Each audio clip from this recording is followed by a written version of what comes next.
Okay, so we're going to start Chapter 2. We're going to start with electricity. So Chapter 2 deals with just electricity, and you'll see that there's a lot of similarities between when we talk about magnetism versus when we talk about electricity. And the first one you'll see right here is charges. So electric charges are the reason for electricity, whereas magnetic poles and magnetic force and stuff are the reason why magnets were attracted.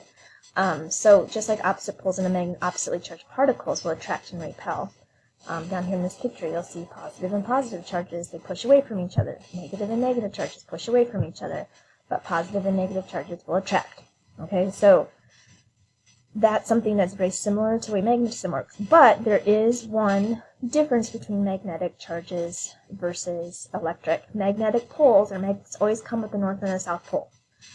You cannot, if you break a magnet apart, you just have a new north and south pole and a new north, you have two different north and south poles.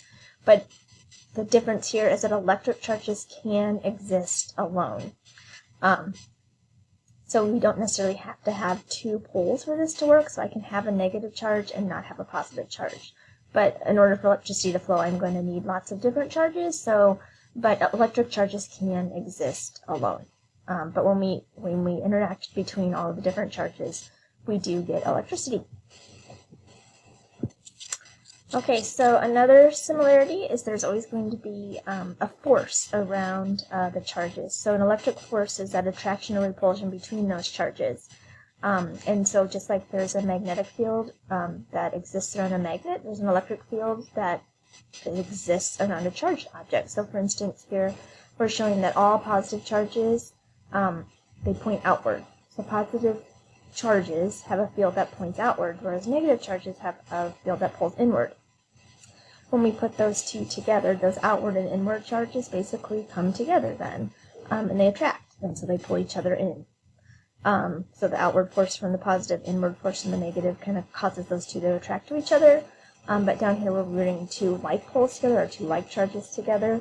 You'll see that they basically push each other away because they're both pushing outward, so they don't have any sort of attraction to each other at all. So very similar to magnetic fields in the fact that there's a field that surrounds every single charge as well, and that causes that attraction and repulsion to each other. Okay, this is probably something that you're used to seeing or you've seen done before. It's static electricity, and static electricity is a type of electricity just like the electricity that flows into your light bulbs or into your cell phone when you're charging it, or to your television when you're watching television. But static electricity is similar in the fact that charges build up. You're neutral. If you're not getting shocked, you're neutral. So if I touch a book, if I touch my computer, if I touch my sock, they're all neutral, okay, because they have the same amount of positive charges and negative charges. The only time I get that static cling, or I get a shock if I'm rubbing my feet across the carpet and I touch something, it's because I've built up more charges of one than the other, and that causes me to get back to neutral by touching something, and that spark or that feel that I get from that shock, that causes me to kind of go back to neutral. So, our things can gain or lose. They can gain a negative charge by gaining electrons, or losing electrons. They gain a positive charge, and that causes things to stick together because you have more of one than the other. So static electricity means charges that are building up an object. So this girl right here, she's got her balloon, and if you count it, you will see that there's an equal amount of positive and negatives. Okay, here she's rubbing the balloon on her sweater, and she's building up. So she's basically taking some of those negative charges off of her sweater. So you should be able to count now and see that there's more negatives than positives. And then when she pulls this towards her hair basically pulls those negative charges to one end, and the positive charges go to the other end, and that's what causes it to stick to her hair, because it's basically pulling those positive charges of the girl's hair to one end as well, which is causing that hair to stick to the balloon. Okay, so charges are not created or destroyed. That means that we don't add charges to something, we don't take charges away. We basically can kind of build them up, or we can transfer them, but we don't ever just create charges out of nothing. We call that the conservation of charge, or law of conservation of charge. You'll find a lot of these throughout science. There's laws of conservations of lots of things. In this case, conservation of charge comes in.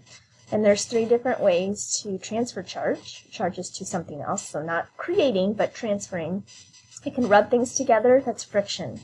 I can hit direct contact, so I transfer my charges by directly contacting something and causing those charges to move off of me and onto something else. So those are two, and then there's one more. This is this third way to transfer charges by induction. So that's the movement of electrons to one part of an object caused by the electric field of a second object.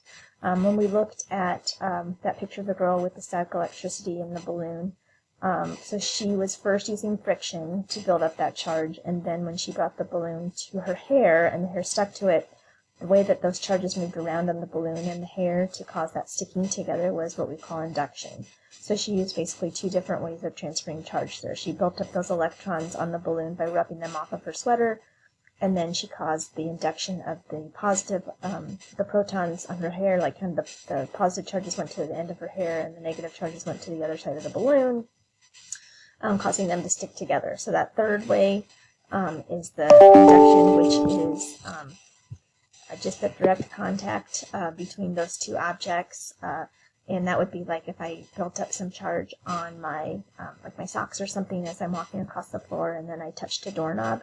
That would definitely be conduction because it's that direct contact and transferring the charge. So this picture is out of your book as well. It kind of shows the three different ways that these things are transferred. So we've got this girl with slippers and she's walking across the floor and touching a doorknob, and it's kind of showing how those electrons are transferred. So first she's rubbing her feet on the ground, so that's A there, and A is like my feet are rubbing down across the floor, which is friction. And when I do that, I'm basically causing those kind of electrons to move onto my sock, onto my sock. So I'm pulling some electrons off the carpet onto my sock, and then they charge those evenly over my sock, okay, or my slippers, whatever she's got on there. Then you'll see that the conduction, so my sock touches my foot, and so that negative charge will be transferred onto my foot, okay, from the sock, which has picked up those electrons. And then in the final picture there, that is induction, which is those electrons I picked up from my foot have traveled to my finger now, basically, and they're being, as I go towards that doorknob, it's pulling those positive charges from the doorknob towards my finger, which has more negative charges to it at this point, causing that shock when I touch those things. Okay, so lightning is a major example of static discharge.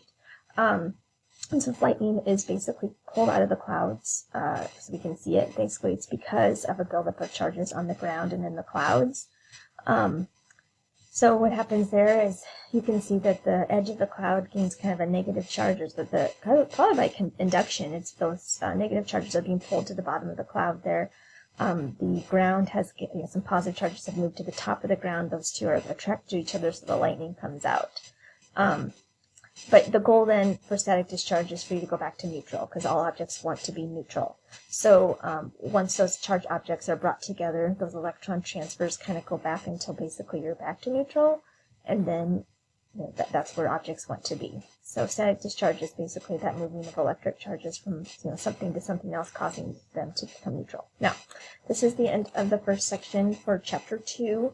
There will be a homework assignment for this. It also posted reading material onto PowerSchool Learning. And it'll also, if you get your homework off of PowerSchool Learning, I will also post on there which ones you don't have to do. You can either print it off. You can just answer questions on a sheet of paper, take a picture of either one of those and send those to me, or you can definitely drop them off or pick them up because they're available for pickup at the school at one of those pickup days, or you can drop them off on a pickup day as well. All right, enjoy!